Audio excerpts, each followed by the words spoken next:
My name is Carly, and this is how it all started, in a house too big for its warmth, and with a family that couldn't quite fit together right. I grew up in a city where the weather was as unpredictable as my mom's moods. I remember that morning, the clatter of dishes and the smell of burnt toast filling the air as Mom, Susan, moved around the kitchen. My stepdad, Richard, sat at the table, flipping through the newspaper, his glasses perched on the bridge of his nose. "You need to eat quicker, Carly," Mom snapped as I slowly spread jam over my toast. "I don't have all morning." I kept my eyes on my plate, counting the seconds. Richard sighed. "Susan, she's just a child. Let her be." Mom muttered something under her breath, then turned her attention to me again. "And look at you, always so sloppy. Can't you at least try to look decent?" I glanced down at my shirt, noting a small stain I hadn't seen before. Before I could respond, the phone rang, cutting through the tension. Mom answered it with a huff, her voice sweetening as she realized who it was on the other end. "Oh, hi, Tom," she cooed into the receiver. "Yes, she's just finishing up her breakfast. No trouble at all." She shot me a look that said otherwise. When she hung up, she tossed the phone onto the counter. "Your father will pick you up in an hour. Make sure you're ready." "I don't want him coming to the door." "Why can't he come in?" I asked, my voice small. Mom's laugh was short and sharp. "Why? You want everyone to see the kind of man he is?" "No, thank you. I have a reputation to maintain." I knew what she meant. Dad lived in a rundown part of town, his life a far cry from the polished existence Mom had with Richard. He drove an old, beat-up car and wore clothes from discount stores, but none of that mattered to me. He was Dad. He was kind. The hour passed quickly, and soon I heard the honk outside. Grabbing my backpack, I headed for the door. "Remember what I said?" Mom called after me. "Directly to the car, Carly. No dawdling." Outside, Dad was leaning against his car, a smile lighting up his face when he saw me. "Hey, pumpkin, ready for a fun weekend?" I ran to him, his arms open wide for a hug. "Yeah, Dad." As we drove away, I glanced back to see Mom watching from the window. Her expression was unreadable, but I knew she was relieved to have me out of the house. The drive was filled with small talk about movies and books, and plans for the weekend. Dad always made things simple, easy to understand, and never made me feel like I was too much or too little. He just accepted me as I was, and it was in those moments that I felt like I could really breathe. Life in our house took a turn when Mom announced she was pregnant again. I was 10, old enough to understand that this might change things, but not old enough to predict just how much. The day she told us, the kitchen had the sharp scent of lemon cleaner and the window was open, letting in the chatter of the neighborhood. I was doing homework at the table when she said it, just like that, no lead-in. "I'm expecting a baby with Richard," she declared, her eyes shining. Richard was there, his hand on her shoulder, both of them looking like they'd won something big. Richard grinned, patting my head a bit awkwardly. "You're going to be a big sister, Carly." Mom was watching me closely, like she was waiting for something more. "Well, Carly? Aren't you excited? You'll have a little brother or sister." "Yeah, excited," I mumbled, but her stare made me nervous. She had this way of drilling into you with her eyes. Over the next few months, the house filled up with baby stuff, new furniture, clothes, and toys. Everything was shiny and expensive, the kind of stuff that never filled my own room. Mom's belly grew, and so did her obsession with the perfect family image she wanted to showcase. The day my sister Lily was born, I was at school. I found out when Richard picked me up, his face serious. "You've got a little sister now, Carly." Standing next to the crib, I felt clumsy and large. Lily was tiny, her face scrunched and red. I reached out, my finger lightly touching Lily's small hand. Her fingers curled around mine, and something tightened in my chest. "She's really cute," I admitted, a genuine smile breaking through. Mom watched us, her smile tight but approving. Just remember, Carly, babies take a lot of work. You'll need to help out and not make things harder. I nodded, used to her warnings. Life at home shifted dramatically. Lily's cries filled the nights, and my help was enlisted more often than not. Carly, grab the diapers. Carly, can you watch Lily while I shower? It was tiring, but it was also the most Mom had spoken to me in a long time. Yet, it wasn't the warm, sharing tasks I had imagined. It was orders barked between the wails and the little sleep. As days turned into weeks, and weeks into months, Lily's presence grew, as did the space she occupied in everyone's life but mine. My small corner room felt even smaller, my world reduced as hers expanded. I tried to find joy in it, in being the big sister, but often, it felt like I was just on the outskirts, looking in. Carly, don't be too loud. Carly, don't give her that, it's too small, she could choke. Carly, let's not bother your sister. Mom's constant instructions made it clear, I was the outsider in my own home, always stepping wrong, always too much or too little, never just right. When Mom told me I was moving in with Dad full-time, it didn't feel real. The news came out of nowhere on a cold Thursday evening. I was doing homework in my tiny room, the one that used to be a storage closet, before Lily came along.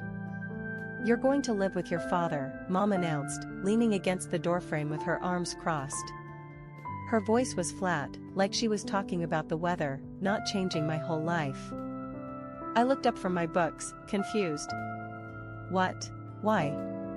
It's better this way. Richard and I can focus on Lily, and you, well, you need a change. She didn't even try to sound sorry. Does Dad even know about this? My voice cracked a bit. I wasn't sure if I was angry or scared, maybe both. He agrees. Thinks it's a good idea. She turned to leave, then stopped. Pack your things. He's picking you up tomorrow after school. The next day was a blur. Dad's car pulled up right after the final bell. I dragged my suitcase to the curb, feeling everyone's eyes on me. Dad jumped out to help, his face tight with worry. The drive to Dad's place was quiet at first. He kept glancing over, trying to read my face. You okay, Carly? I don't know, Dad. It's weird. Mom just kicked me out. Dad didn't answer right away. Look, it's tough, I know. But we'll make it work. You and me, okay? We're a team. Moving into Dad's apartment felt like stepping into another world. His place was small, cluttered with books and old furniture. There wasn't much room, and my room was actually the living room couch. That night, we sat at his tiny kitchen table, a pizza between us, trying to make plans. School's different here, but you'll adjust. You're tough, Carly. Tougher than you think. The first few months at my new school were rough. The hallways were battlegrounds, and words, sharper than knives, were often thrown my way. Hey, why you even here? Nobody needs another quiet mouse. Some would jeer as I walked by, my head down, my heart sinking a bit more each day. One evening, as I slumped on the couch staring blankly at a textbook, Dad came in from his late shift, looking as worn as I felt. He tossed his keys on the table and grabbed a couple of sodas from the fridge. He handed me one and sat down across, his brow furrowed with concern. Carly, we need to talk about college. I've been doing some numbers, and well, I can't cover it. Not without some help. His fingers drummed on the table, a nervous habit of his. So, what does that mean? I felt a cold wave of worry. It means there are a few ways this can go, he continued. First, you could work hard, get involved, and maybe land a scholarship. Or, you might have to work and study, which won't be easy. And, he hesitated, then added, there's always the option of not going at all. I shook my head immediately. No, I don't want that. I'm not giving up on school. The determination in my voice surprised even me. Dad nodded, looking relieved. I hoped you'd say that. So, think you can step it up? Maybe join some clubs, get your grades up? From that night, things began to change. I approached school with a new purpose. Avoiding wasn't an option anymore. I started showing up early, staying late, and getting involved wherever I could. It wasn't easy at first. The library became my refuge, the place where I could escape the whispers and focus on what really mattered. One afternoon, Mrs. Jenkins, the school librarian who had taken a quiet interest in my frequent visits, approached me. "You're here a lot, Carly. Ever thought about helping out with the school radio? We need someone to manage the broadcasts." I hesitated, the idea of putting myself out there was terrifying. But then, I remembered Dad's words and my promise to myself. "Sure, I can help out," I managed to say. "Great. There's a meeting after school today. You should come," Mrs. Jenkins said with a smile, and just like that, I was involved. Working with the school radio was nothing like I imagined. It gave me a voice, quite literally, and people started seeing me differently. "Hey, that was a cool segment yesterday," someone would say, and I'd nod, a small smile creeping up. I even surprised myself by running for a student council position. Standing in front of the school, delivering my campaign speech, was one of the scariest things I'd ever done. "I'm here because I believe we can all do better, together," I declared, my voice shaking less with each word. When I won the presidency, even if only for a few weeks, it felt like a victory not just for me, but for anyone who had ever felt underestimated. By the end of high school, my efforts paid off. I received a grant to study finance in college, a field I had grown passionate about thanks to all the budgeting I did with Dad at home. It was more than just an escape from my situation, it was a chance to redefine it. The night I got the acceptance letter, Dad and I celebrated with cheap takeout pizza. "I'm proud of you, Carly. You did it," Dad said, his eyes misty. Leaving for college was bittersweet. I was ready to start fresh yet again, but leaving Dad and our little cramped apartment tugged at my heart. As I packed my bags, he came over with an old radio. "For your new dorm," he said, setting it beside my suitcase. College life started with its own set of challenges, but I was ready for them. I got an increased scholarship, which meant I didn't have to lean on Dad for money. That independence felt good, really good. I even managed to snag a part-time job at the college library. One evening, during one of our weekly phone calls, I told Dad about the job. He laughed, his voice warm and teasing over the phone. "Look at that, my daughter's keeping me afloat now." I chuckled, rolling my eyes even though he couldn't see. "Yeah, right, Dad. Just trying to follow in your footsteps without stepping on your toes." College wasn't just about work, I made sure to learn something from every class, every lecture. And then came the internship opportunity at a local financial company. The internship was intense. I was thrown into the deep end, analyzing market trends, preparing reports, and sometimes, handling clients under supervision. My boss, Mr. Henley, was a tough nut to crack, but fair. He didn't hand out compliments easily, so when he told me, "You've got a knack for this, Carly. Keep at it," it meant the world. As my college years wrapped up, I didn't just leave with a diploma, I left with a job offer from the financial company where I interned. It was more than I could have hoped for. I found a small apartment near work, and settled into a rhythm. Dad was over the moon when I told him. "That's my girl, making waves," he'd said on the phone, and I could practically hear his grin. A couple of years into my job, I was climbing the ladder, making a name for myself in the firm. It was at a party thrown by one of my former classmates that I met Arnie. He was funny, smart, and had a kindness in his eyes that drew me in. We started dating, and it wasn't long before I felt like he should meet Dad. The day came, and I was a bundle of nerves. We drove to Dad's place, Arnie with a bottle of Dad's favorite whiskey in hand as a peace offering. Dad opened the door, saw Arnie, and the first thing he said was, "So, you're the young man making my daughter smile like that?" Arnie grinned, handing over the whiskey. "I'm trying my best, sir." They hit it off, talking about baseball, the whiskey, and occasionally embarrassing me with tales of my less graceful moments. Seeing them together, getting along, meant more than I could say.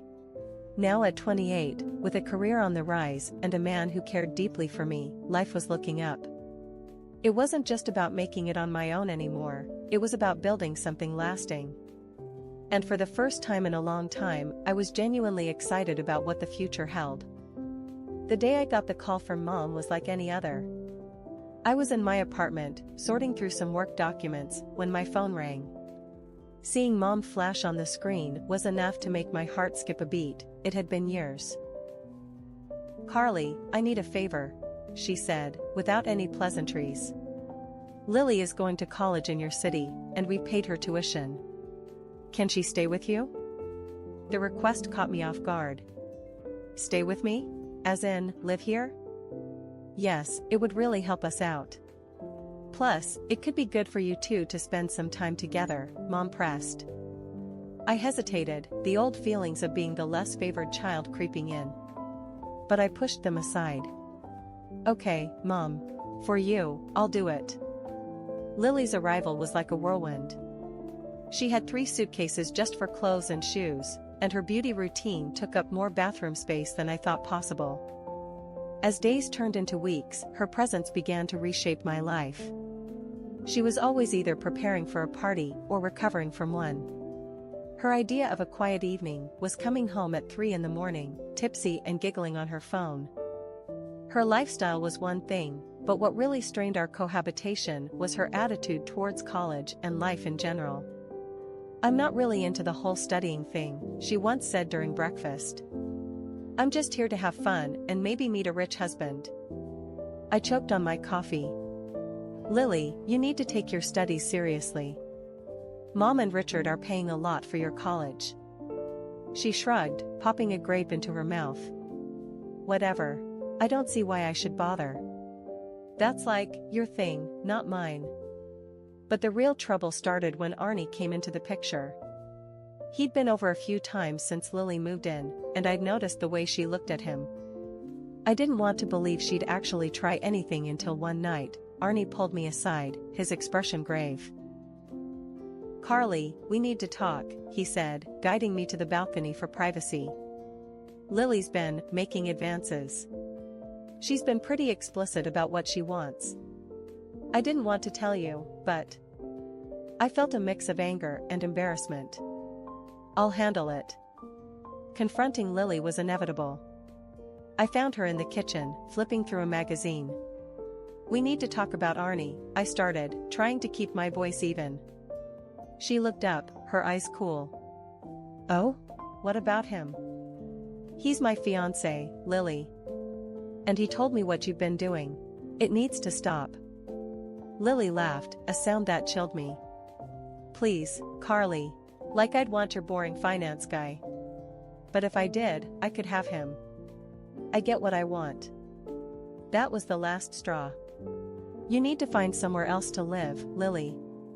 I can't have you disrespecting me and my relationship under my own roof." Within an hour of her shameful leaving, Mom called. "How dare you kick your sister out? You always were a difficult child, Carly. I should have known better than to trust you with your sister," Mom hissed, before hanging up. Sitting alone in my suddenly quiet apartment, I realized that no matter how hard I tried, it might never be enough for them. But as I looked around, I knew I had to protect my peace, my life, and my future with Arnie, even if it meant distancing myself from the family chaos once again. It had been 2 years since the fallout with Lily and the harsh words with Mom. My life had found a smoother rhythm, one filled with work achievements and quiet moments with Arnie. That peace was briefly interrupted when I heard about Lily through the grapevine. She had dropped out of college and was getting married to some rich guy she met. Curiosity and a sliver of familial duty nudged me to pick up the phone and call home to offer congratulations. It was Mom who answered, her voice as chilly as ever. "Hi, Mom. I heard about Lily. I just wanted to say congratulations," I said, trying to keep my voice neutral. "Oh, is that so? Well, don't bother. We're not waiting for you at the wedding. It's for rich people, not beggars," she spat out, harshly. The words stung, more than I expected. "I see. Well, I wish her happiness all the same. I managed before ending the call, the familiar hurt settling in my stomach. Later, I learned they spared no expense for Lily's wedding. Lavish decorations, expensive attire, and even live singers, the works. It was all over social media, a spectacle for all to see. Fast forward 2 more years, and life brought its own surprises. Arnie, with his gentle smile and eyes full of love, proposed. It was simple, but perfect. No fancy backdrop, just us and the sincerity of our bond. Of course, I said yes. Excited, I called Dad first. Dad, Arnie proposed. We're getting married. Really? That's wonderful, pumpkin. I wouldn't miss it for the world. Dad's voice boomed through the phone, filled with genuine happiness. Emboldened by his enthusiasm, I made a decision I knew might end in disappointment. I called Mom to invite her to the wedding. Mom, I'm getting married. I would like you to come, I said, each word weighed with a mix of hope and apprehension. There was a pause, then a cold laugh. To your wedding? With that man of yours? No, thank you. I don't mingle with losers. On the wedding day, everything was simple yet beautiful, the decorations minimal but elegant, the guest list small but heartfelt.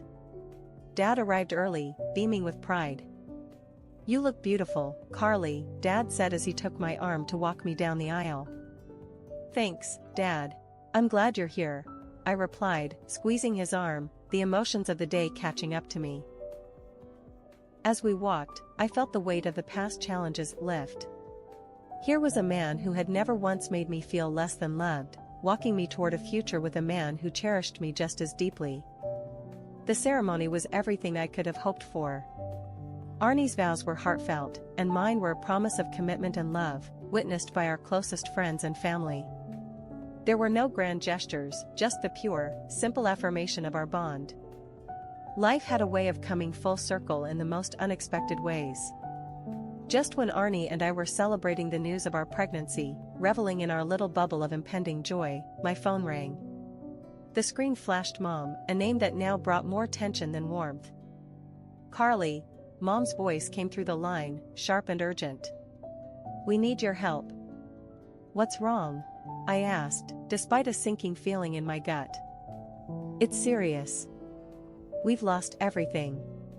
The house is mortgaged to the hilt, Richard's business has tanked, and, well, Lily's marriage didn't pan out either. What happened with Lily? I found myself asking before I could stop.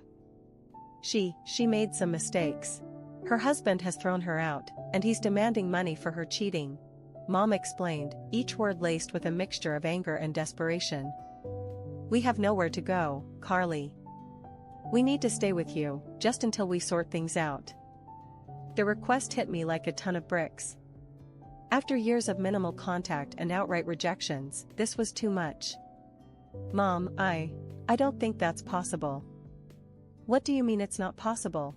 You owe us, Carly. After all, we are your family, she pressed, her voice hardening. Oh, you? Mom, remember how you pushed me out when you thought I was too much to handle? How you never wanted me around unless it suited you? I replied, my own anger rising. That was different, Carly. This is serious. We are talking about being on the streets here, she countered sharply. You made your choices, Mom, and I've made mine. I have my own family to think about now, I said firmly. There was a pause, a heavy silence that filled the space between my resolve and her disbelief. You ungrateful child. I'll sue you. I'll get what's owed to me.